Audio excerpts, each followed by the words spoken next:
Because we're already born as selfish, self-centered, and self-obsessed animals to some degree or another, and obviously we should therefore try to always teach altruism and authenticity and generosity not only to ourselves but also to the others as much as we can in our surroundings, although we are neither altruistic nor open-minded nor liberal nor basically generous in most of our action, behavior, habit. Neither psychologically. We always consider our own survival in one way or another. We always think about our own existence in the present as well as in the future by any means necessary, by unfair practices and unjust basically ways. We just want to make sure our own survival. We just want to ensure our own existence in one way or another. And for that to happen, we can go to any lengths necessary. We can do anything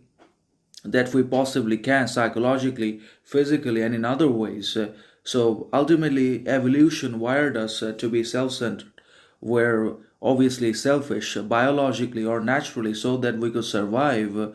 We could do anything to survive and to continue our existence in the foreseeable future in one way or another. And that's why we eat almost anything. But the animals don't eat everything. The animals don't enslave us. We enslave animals. We subjugate, dominate essentially anything and everything that is fundamentally external to us and divorced from our control, will, and desire. We try to dominate, control, and punish those things and entities. So we have enslaved animals and use them for our own purposes and entertainment reasons. The animals haven't enslaved us, they haven't subjugated us.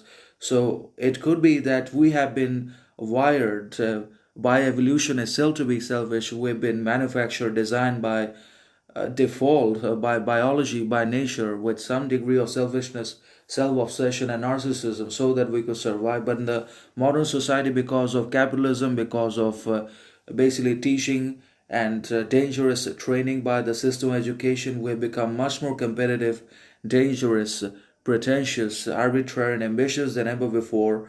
And that is fundamentally responsible for all the chaos, confusions, dangers that we're now facing, that we're now up against, has happened because of the system of education itself to which we're exposed for the longest periods of time in our life. So definitely we are to blame. The systems we created are reproachable, they are disappointing and contemptible. And we are also not, so we have abandoned altruism, we abandoned God, and that's why we cannot be altruistic anymore. Because atheism cannot teach us to be altruistic and generous.